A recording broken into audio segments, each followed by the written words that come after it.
Good morning students. आज आप lesson पहला जमात 6वीं की समाजिक शिक्षा का पाठ है पृथ्वी सूरजी प्रभाव का अंग के प्रश्न उत्तर लिखांगे। लैसन असीं पाठ पहला पढ़ चुके हैं। वो बच्चे जिन्होंने ऑनलाइन क्लास नहीं सिखाई वो इन्होंने प्रश्नों को देख के अगली वीडियो देख के उन्होंने प्रश्नों को अपनी कापियों पर कर सकते हैं। सब तो पहला साडे कोल प्रश्न है ब्रह्मंड तो की भाव है, इसके प्रतिरूपों की सूची बनाओ। उत्तर दे विच असीं लिखांगे सारे तारे ग्रहां उपग्रहां धूलकणां अते गैसां दे समूह नूं ब्रह्मंड आखदे हन। प्रतिरूप ने इसके गैलेक्सी आकाशगंगा जिन्होंने इंग्लिश के विच मिल्की वे भी कहा जाता है। की कहा जाता है? मिल्की वे। सूरज सन ग्रह प्लैनेट्स अते उपग्रह उपग्रह असीं इंग्लिश विच कहते हैं सैटेलाइट्स।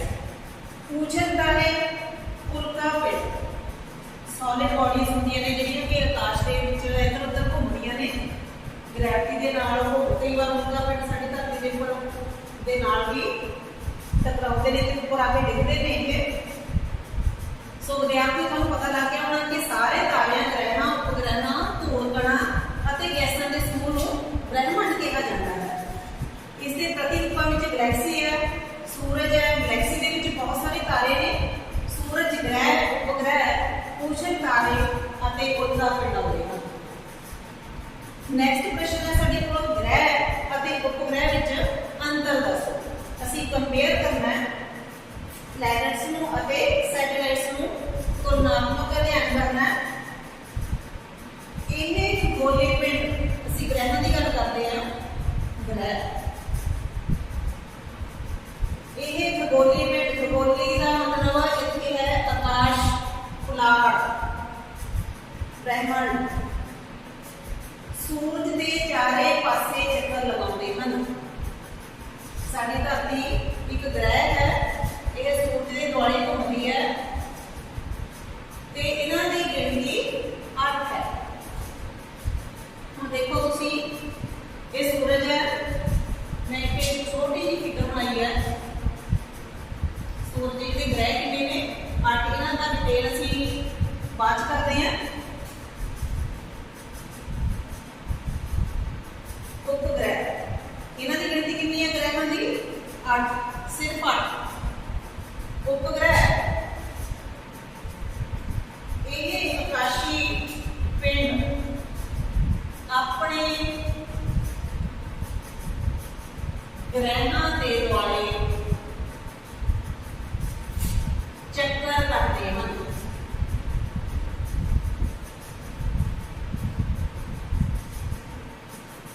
नाल नाल सूरज दे भी नाल सूरज दे भी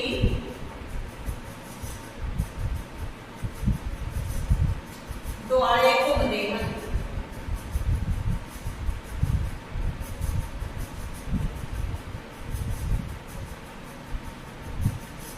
इन्हां दी गिनती बहुत ज्यादा है।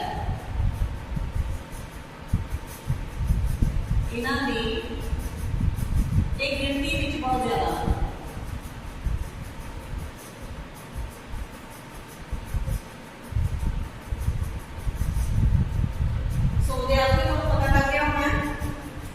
ग्रहां के उपग्रहां विच की अंतर? ग्रह ने जिहड़े वो सूरज के दुआले घूमते हैं। ग्रह सूरज के दुआले चक्कर लाउंदे हैं। इन्हां दी गिनती 8 है ते उपग्रह जिहड़े सैटेलाइट ने ये अपने ग्रहां के दुआले का चक्कर कटदे हैं ते नाल-नाल सूरज के दुआले भी चक्कर कटदे हैं। इन्हां दी गिनती बहुत ज्यादा है। सो इन्हां नूं अपणियां कापियां ते नोट कर लो ते जदों जरूरत होवे ना तुसीं याद करना। अगला प्रश्न है प्रश्न नंबर 3। सूरजी परिवार बारे तुसीं की जानते हो? सूरज सारे ग्रह उपग्रह आप मिलकर एक परिवार बनाते ਆਉਂਦੇ ਹਨ ਜਿਸ ਨੂੰ ਸੂਰਜੀ ਪਰਿਵਾਰ ਕਿਹਾ ਜਾਂਦਾ ਹੈ। ਸੋਲਰ ਸਿਸਟਮ ਕੀ ਹੈ ਬੱਚਿਓ? सूरज है, नाल इसके सारे ग्रह ने, ग्रहों के नाल इन्हां दे उपग्रह भी आ जाते हैं। ये सारे मिलकर एक परिवार बन जाता है। सूरज है जो इन्हां दा केंद्र है, मुखी है कह लो परिवार का, इसनूं सूरजी परिवार कहा जाता है।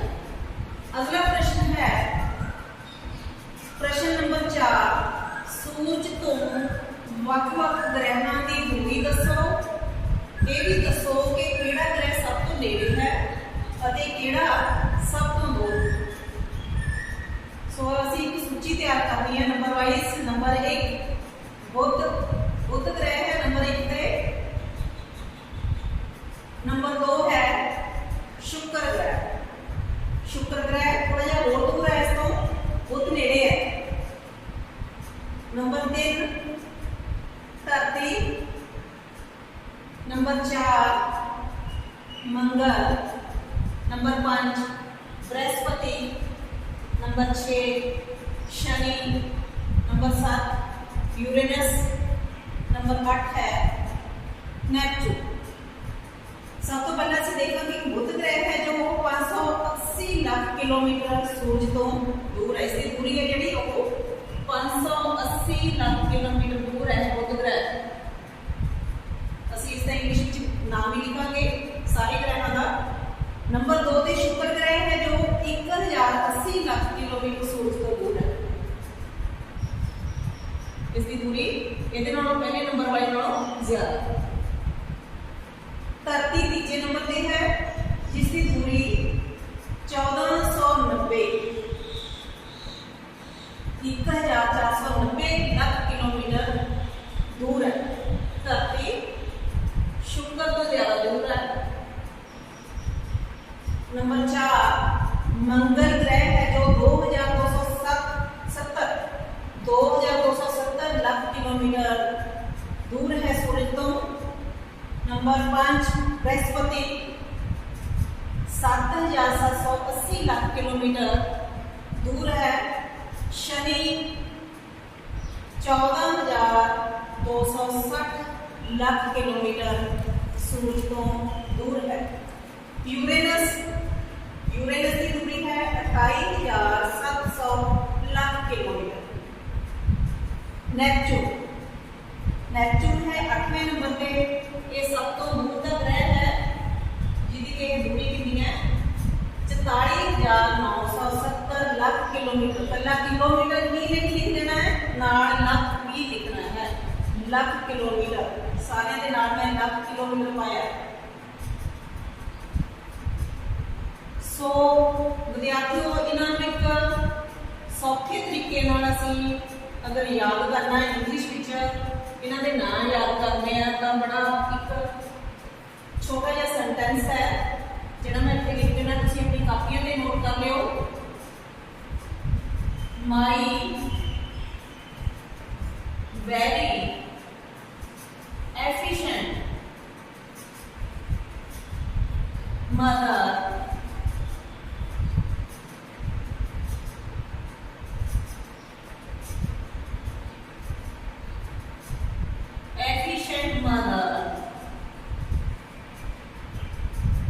just served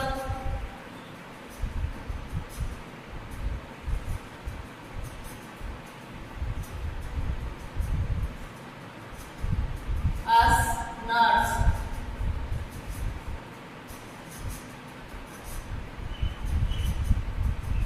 My very efficient mother just served us nuts. So ਅਸੀਂ ਪਹਿਲਾ ਲੈਟਰ ਇਹਦਾ ਲਵਾਂਗੇ ਮਾਈ ਦਾ M, very ਦਾ B, efficient ਦਾ E ਤੇ mother ਦਾ N, just ਤੋਂ J, serve ਤੋਂ S, us ਤੋਂ U, nuts ਦਾ N। ਅਸੀਂ ਪਹਿਲਾ ਲੈਟਰ ਲਵਾਂਗੇ ਤੇ ਹੁਣ ਇਹਨਾਂ ਦੇ ਨਾਮ ਲਿਖਾਂਗੇ ਇੰਗਲਿਸ਼ ਦੇ ਵਿੱਚ। ਉੱਥੇ ਮੈਂ ਸਾਹਮਣੇ ਲਿਖਦੀ ਜਿੱਥੇ ਮੈਂ ਫਿਗਰ ਤਿਆਰ ਕੀਤੀ ਹੈ ਮਾਈ। सब तो पहला ग्रह है साडे कोल एंड तो मरकरी। सेकंड है वेरी तो वीनस। एफिशिएंट तो है अर्थ, मतलब जेडे ग्रह ते असीं रह रहे हैं। मदर तो एम है मार्स। पंजवें नंबर पर है बृहस्पति, जिन्होंने असीं इंग्लिश में कहांगे जुपिटर। जस्तो जेरियर। ते छेवें नंबर पर है सार्थ शनि यानी सैटर्न। 7वें नंबर पर है यूरेनस यू आस्ट्रेलिया। ते लास्ट विच है 8वां ग्रह Neptune. My very efficient mother just serve us nurse. ये सेंटेंस है, तुसी याद कर सकते हो ताकि तुहानू सोलर सिस्टम दे विच जिन्ने भी ग्रह ने उन्हां दे नाम इंग्लिश विच याद हो जाण। सो इन्हां नू अपनी कापियां ते नोट करो ते असीं इन्हां नू याद कर सकते। सो इस दे नाल दा प्रश्न है, दसो कि किहड़ा ग्रह सब तो नेड़े है अते किहड़ा दूर। विद्यार्थी हुण सानू असीं देखते हैं सूरज के नेड़े सब तो दूरी घट किहड़े ग्रह की है, मरकरी मतलब बुध ग्रह की दूरी है वो सब तो घट है। इस करके सूरज के नेड़े ग्रह किहड़ा है बुध। ते सब तो दूरी सब तो वध किहदी है 44,970 लाख किलोमीटर दूर है जो नेपच्यून है। यह नेपच्यून ग्रह है सब तो दूर पे। आंसर दे विच असीं लिखांगे बुध ग्रह सूरज के सब तो नेड़े है।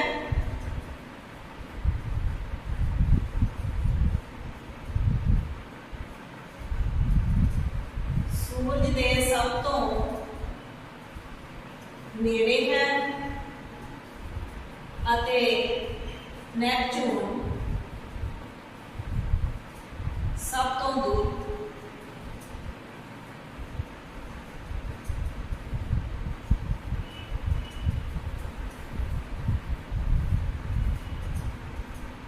अगला प्रश्न है प्रश्न नंबर 5। ग्रहां के आकार के अनुसार सूची तैयार करो अते दसो किहड़ा ग्रह सब तो वड्डा है। विद्यार्थियों असीं इत्थे घटते क्रम के अनुसार आकार के अनुसार घटते आकार के अनुसार असीं इन्हां दी सूची तैयार करनी है। सब तो वड्डा ग्रह है जिहड़ा वो सब तो पहला आएगा नंबर 1 ते बृहस्पति, जिन्हों असीं इंग्लिश दे विच जुपिटर कहते हैं। दूजे नंबर पर शनि सब तो वड्डा ग्रह किहड़ा है बृहस्पति। उस तो बाद शनि ग्रह है, उस तो छोटा है यूरेनस है जो उस तो छोटा है आकार विच। नेपच्यून यूरेनस तो भी छोटा है।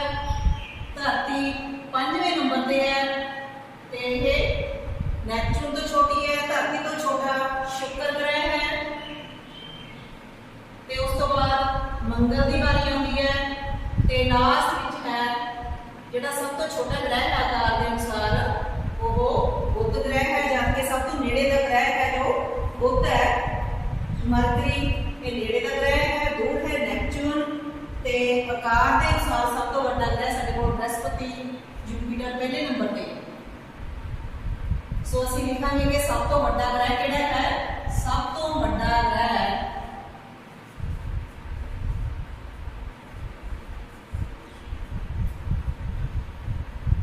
बृहस्पति है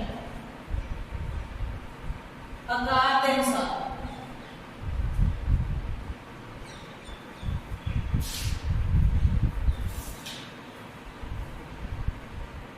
प्रश्न नंबर 6। तुसी अजिहे किहड़े तत्त जानते हो जिन्हां करके तुसी धरती की नुहार अते आकार बारे दस सकते हो। विद्यार्थियों उत्तर विच असीं लिखना है पुलाड़।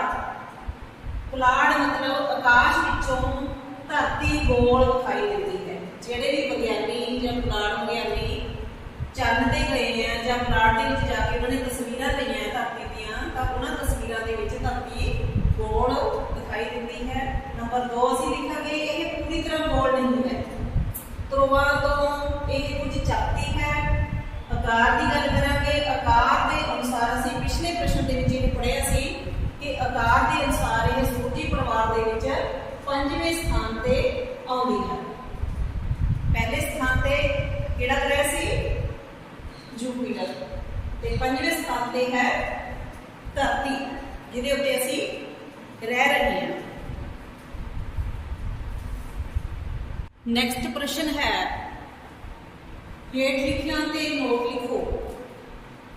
ਸਾਨੂੰ ਜਦੋਂ ਪੇਪਰ ਹੁੰਦਾ ਤਾਂ ਕੁਝ ਇਹੋ ਜਿਹੀਆਂ ਚੀਜ਼ਾਂ ਹੁੰਦੀਆਂ ਜਿਨ੍ਹਾਂ ਦੇ ਉੱਪਰ ਸਾਨੂੰ ਨੋਟ ਲਿਖਣ ਨੂੰ ਕਿਹਾ ਜਾਂਦਾ। ਤਾਂ ਇੱਥੇ ਪ੍ਰਸ਼ਨ ਦੇ ਵਿੱਚ ਦਿੱਤਾ ਗਿਆ ਕਿ ਉਪਗ੍ਰਹਿ ਦੇ ਨੋਟ ਲਿਖੋ। ਉਲਕਾ, ਗੋਲਾ, ਭੂਮੱਧ ਰੇਖਾ, ਕੁਸ਼ਲ ਤਾਰਾ, ਧੁਰਾ, ਛੋਟੇ ਗ੍ਰਹਿ ਅਤੇ ਚੰਦ ਗ੍ਰਹਿ। ਇਹਦੇ ਬਾਰੇ ਅਸੀਂ ਲਿਖਣਾ। ਤਾਂ ਸਭ ਤੋਂ ਪਹਿਲਾਂ ਅਸੀਂ ਉਪਗ੍ਰਹਿ ਬਾਰੇ ਲਿਖਾਂਗੇ। ਇੱਕ ਛੋਟਾ ਜਿਹਾ ਨੋਟ ਹੋਵੇ 20-25 ਸ਼ਬਦਾਂ ਜਾਂ 50 ਸ਼ਬਦਾਂ ਤੱਕ ਅਸੀਂ ਇਸ ਨੂੰ ਲਿਖਾਂਗੇ। ਉਪਗ੍ਰਹਿ ਉਹ ਆਕਾਸ਼ੀ ਪਿੰਡ ਹਨ। ਕਹਿਣ ਦਾ ਮਤਲਬ ਹੈ ਕਿ ਆਕਾਸ਼ ਦੇ ਵਿੱਚ ਉਹ ਠੋਸ ਚੀਜ਼ਾਂ ਨੇ ਜਿਹੜੇ ਆਪਣੇ ਗ੍ਰਹਿ, ਆਪਣੇ ਪਲੈਨਟ ਦੇ ਦੁਆਲੇ ਚੱਕਰ ਕੱਟਦੇ ਹਨ। ਧਰਤੀ ਦਾ ਜਿਹੜਾ ਉਪਗ੍ਰਹਿ ਹੈ ਚੰਦਰਮਾ ਹੈ। ਚੰਦਰਮਾ ਧਰਤੀ ਦਾ ਉਪਗ੍ਰਹਿ ਹੈ। ਇਹ ਧਰਤੀ ਦੇ ਦੁਆਲੇ ਚੱਕਰ ਕੱਟਦਾ ਹੈ। ਦੇਖੋ ਤੁਸੀਂ ਅਰਥ ਦਾ ਜਿਹੜਾ ਉਪਗ੍ਰਹਿ ਹੈ, ਸੈਟੇਲਾਈਟ ਹੈ, ਉਹ ਚੰਦਰਮਾ ਹੈ ਤੇ ਇਹ ਚੰਦਰਮਾ ਧਰਤੀ ਦੇ ਦੁਆਲੇ ਵੀ ਚੱਕਰ ਲਗਾਏਗਾ। ਧਰਤੀ ਸੂਰਜ ਦੇ ਦੁਆਲੇ ਚੱਕਰ ਲਗਾ ਰਹੀ ਹੈ ਤੇ ਨਾਲ ਇਹ ਚੰਦਰਮਾ ਧਰਤੀ ਤੇ ਘੁੰਮਦਾ ਤੇ ਨਾਲ ਉਹ ਸੂਰਜ ਦੇ ਚੱਕਰ ਵੀ ਲਗਾ ਰਿਹਾ ਹੈ। ਉਹ ਧਰਤੀ ਦੇ ਵੀ ਲਗਾ ਰਿਹਾ ਹੈ ਤੇ ਨਾਲ ਸੂਰਜ ਦੇ ਵੀ ਲਗਾ ਰਿਹਾ ਹੈ। ਇਸੇ ਤਰ੍ਹਾਂ ਬਾਕੀ ਗ੍ਰਹਿਾਂ ਦੇ ਵੀ ਆਪਣੇ ਉਪਗ੍ਰਹਿ ਨੇ। ਬੁੱਧ ਦਾ ਕੋਈ ਉਪਗ੍ਰਹਿ ਨਹੀਂ ਹੈ, ਜਦਕਿ ਹੋਰ ਗ੍ਰਹਿਾਂ ਦੇ ਸੈਟਰਨ ਦੇ ਕਾਫੀ ਸਾਰੇ ਉਪਗ੍ਰਹਿ ਨੇ। ਗਿਣਤੀ ਕਾਫੀ ਹੈ ਇਹਨਾਂ ਦੀ। ਤੇ ਕੁਝ ਗ੍ਰਹਿਾਂ ਦੇ ਉਪਗ੍ਰਹਿ ਨਹੀਂ ਹੈਗੇ, ਕੁਝ ਗ੍ਰਹਿਾਂ ਦੇ ਹੈਗੇ ਨੇ ਜਿਹੜੇ ਕਿ ਉਹਨਾਂ ਗ੍ਰਹਿਾਂ ਦੇ ਦੁਆਲੇ ਤੇ ਚੱਕਰ ਲਗਾਉਂਦੇ ਤੇ ਨਾਲ ਉਹ ਸੂਰਜ ਦਾ ਚੱਕਰ ਵੀ ਪੂਰਾ ਕਰਦੇ ਹਨ। ਅਗਲਾ ਹੈ ਜਿਹਦੇ ਅਸੀਂ ਨੋਟ ਲਿਖਣਾ ਹੈ, ਉਹ ਹੈ ਉਲਕਾ।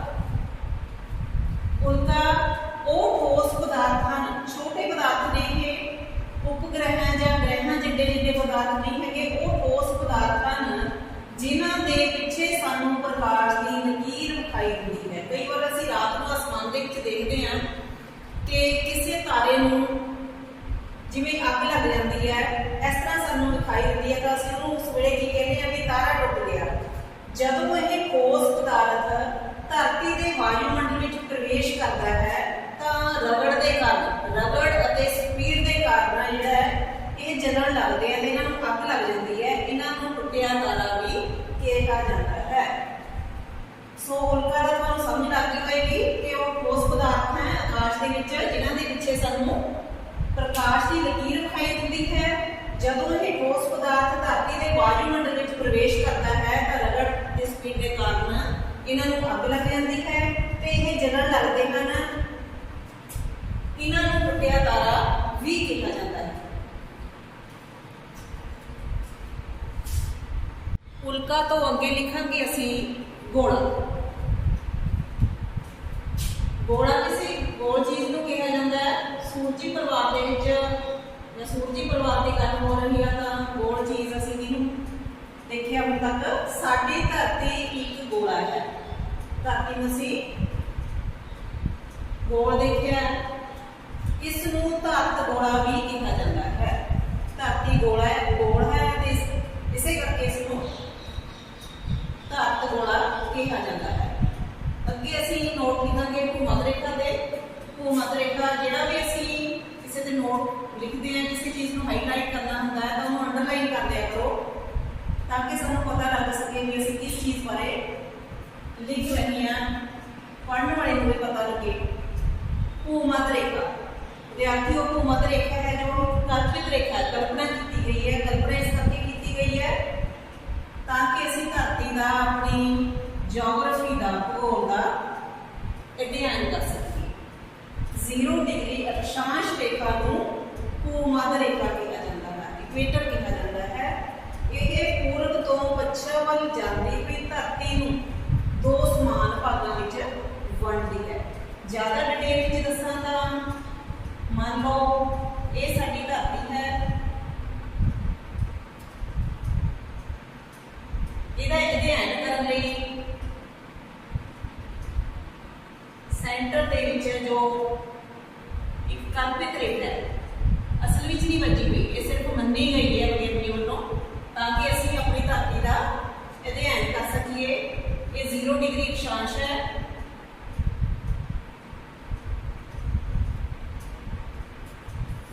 ਤੇ ਇਹ ਪੂਰਬ ਤੋਂ ਪੱਛਮ ਵੱਲ ਧਰਤੀ ਨੂੰ 2 ਹਿੱਸਿਆਂ ਵਿੱਚ ਵੰਡਦੀ ਹੈ। ਇਹ ਉੱਤਰੀ ਅਰਧ-ਗੋਲਾ ਹੈ ਉੱਪਰ ਵਾਲਾ ਤੇ ਹੇਠ ਵਾਲਾ ਜਿਹੜਾ ਹੈ ਦੱਖਣੀ ਅਰਧ-ਗੋਲਾ। ਇਸ ਗੋਲੇ ਨੂੰ ਅਸੀਂ ਧਰਤ-ਗੋਲਾ ਕਹਿੰਦੇ ਹਾਂ। ਧਰਤੀ ਦਾ ਚਿੱਤਰ ਬਣਾਇਆ ਸੀ ਮੈਂ। ਧਰਤੀ ਨੂੰ 2 ਹਿੱਸਿਆਂ ਵਿੱਚ ਇੱਕ ਲਾਈਨ ਬਣਦੀ ਹੈ ਜਿਹਨੂੰ ਅਸੀਂ ਕੀ ਕਹਿੰਦੇ ਆ, ਭੂ-ਮੱਧ ਰੇਖਾ, ਇਕੁਏਟਰ। ਯਾਦ ਰੱਖਣਾ, ਕਾਪੀਆਂ ਤੇ ਨੋਟ ਕਰ ਲਓ। ਭੂ-ਮੱਧ ਰੇਖਾ ਤੋਂ ਅੱਗੇ ਅਸੀਂ ਪੂਛਲ ਤਾਰੇ ਦੀ ਗੱਲ ਕਰਦੇ ਹਾਂ। ਪੂਛਲ ਤਾਰਾ ਕੀ ਹੁੰਦਾ ਹੈ? ਇਹ ਵੀ ਆਕਾਸ਼ ਦੇ ਵਿੱਚ ਗੈਸੀ ਪਦਾਰਥ ਨੇ। ਪੂਛਲ ਤਾਰੇ ਨੇ ਜਿਹੜੇ ਆਕਾਸ਼ ਦੇ ਵਿੱਚ ਗੈਸੀ ਪਦਾਰਥ ਨੇ, ਸੂਰਜ ਦੇ ਨੇੜੇ ਆਉਣ ਤੇ ਚਮਕਣ ਲੱਗਦੇ ਹਨ ਤੇ ਇਸ ਦੀ ਸਾਨੂੰ ਪੂਛ ਵਿਖਾਈ ਦਿੰਦੀ ਹੈ।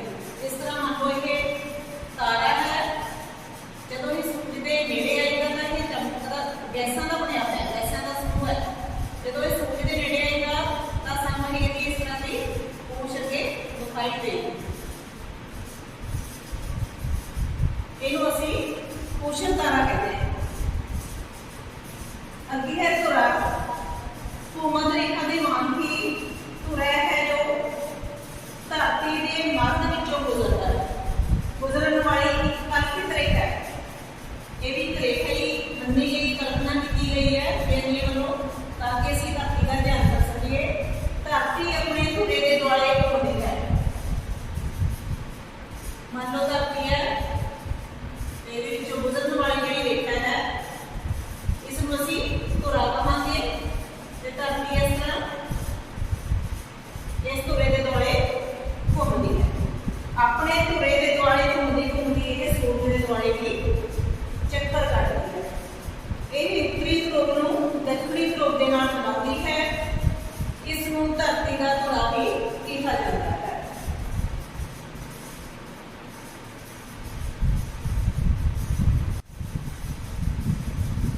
ਇਸ ਤੋਂ ਅੱਗੇ ਅਸੀਂ ਛੋਟੇ ਗ੍ਰਹਿਾਂ ਤੋਂ ਬਾਅਦ ਛੋਟੇ ਗ੍ਰਹਿਾਂ ਬਾਰੇ ਪੜ੍ਹਾਂਗੇ। ਇਹਨਾਂ ਤੇ ਇੱਕ ਨੋਟ ਲਿਖਣਾ ਹੈ। ਗ੍ਰਹਿਾਂ ਦੇ ਮੁਕਾਬਲੇ ਇਹਨਾਂ ਦਾ ਆਕਾਰ ਛੋਟਾ ਹੁੰਦਾ ਹੈ। ਇਹ ਮੰਗਲ ਅਤੇ ਬ੍ਰਹਿਸਪਤੀ ਗ੍ਰਹਿਾਂ ਵਿਚਕਾਰ ਵਿੱਚ ਪਾਏ ਜਾਂਦੇ ਹਨ। ਕਈ ਛੋਟੇ ਗ੍ਰਹਿ ਸਿਰਫ ਧੂੜ ਅਤੇ ਮਿੱਟੀ ਕਣਾਂ ਦੇ ਹੀ ਬਣੇ ਹੁੰਦੇ ਹਨ। ਇਸ ਤੋਂ ਅੱਗੇ ਚੰਦ ਗ੍ਰਹਿਣ ਹੈ। ਬੱਚਿਓ ਸਾਨੂੰ ਪਤਾ ਹੈ ਕਿ ਧਰਤੀ ਸੂਰਜ ਦੇ ਦੁਆਲੇ ਘੁੰਮਦੀ ਹੈ। ਚੰਨ ਹੈ ਜੋ ਉਹ ਸੂਰਜ ਦੇ ਦੁਆਲੇ ਤਾਂ ਘੁੰਮਦਾ, ਨਾਲ ਧਰਤੀ ਦੇ ਦੁਆਲੇ ਘੁੰਮਦਾ ਵੀ ਹੈ। ਜਦੋਂ ਇਸ ਸਥਿਤੀ ਦੇ ਵਿੱਚ ਕੀ ਹੁੰਦਾ ਹੈ,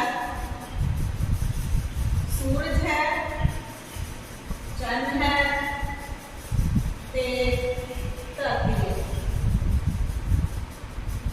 ਇਹ ਸੂਰਜ ਹੈ, ਸੂਰਜ ਦੇ ਦੁਆਲੇ ਧਰਤੀ ਘੁੰਮ ਰਹੀ ਹੈ ਆਪਣੀ ਦਿਸ਼ਾ ਵਿੱਚ।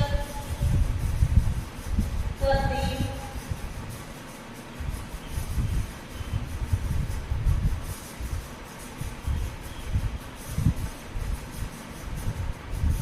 ਤੇ ਚੰਨ ਹੈ, ਧਰਤੀ ਦੇ ਦੁਆਲੇ ਘੁੰਮਦਾ ਹੈ।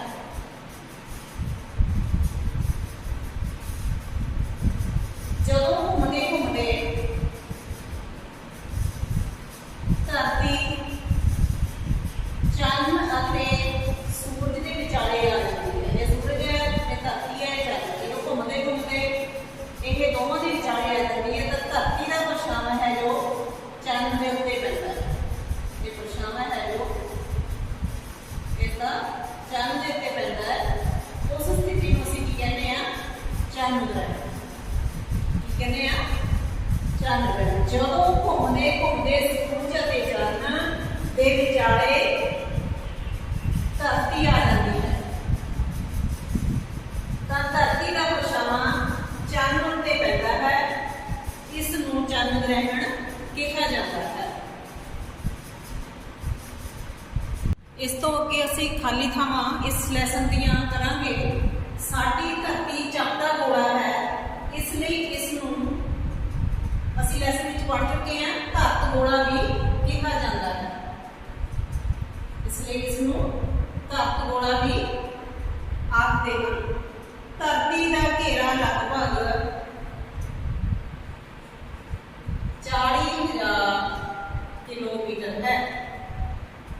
ਧਰਤੀ ਦੀ ਭੂਮੱਧ ਰੇਖਾ ਤੇ ਵਿਆਸ 12,756 ਕਿਲੋਮੀਟਰ ਹੈ।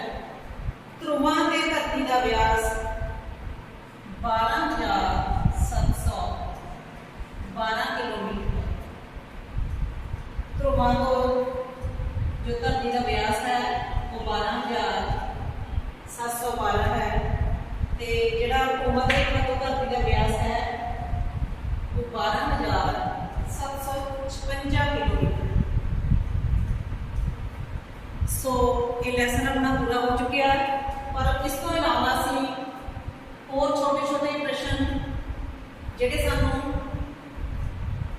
ਐਗਜ਼ਾਮ ਦੇ ਵਿੱਚ ਆਉਂਦੇ ਨੇ ਉਹ ਅਸੀਂ ਪੂਰਾ ਲੈਸਨ ਪੜ੍ਹ ਕੇ ਹੀ ਆਬਜੈਕਟਿਵ ਟਾਈਪ ਪ੍ਰਸ਼ਨਾਂ ਦੇ ਉੱਤਰ ਦੇ ਸਕਦੇ ਹਾਂ, ਜੇਕਰ ਅਸੀਂ ਪੂਰੇ ਲੈਸਨ ਨੂੰ ਬਹੁਤ ਚੰਗੀ ਤਰ੍ਹਾਂ ਪੜ੍ਹਿਆ ਹੈ। ਬੱਚਿਓ ਇਹ ਵੀਡੀਓ ਦੇਖਿਓ, ਬਹੁਤ ਧਿਆਨ ਨਾਲ ਸੁਣੋ ਇਸ ਨੂੰ ਤੇ ਆਪਣੇ ਕਾਪੀਆਂ ਤੇ ਇਹਨਾਂ ਪ੍ਰਸ਼ਨਾਂ ਨੂੰ ਨੋਟ ਕਰੋ।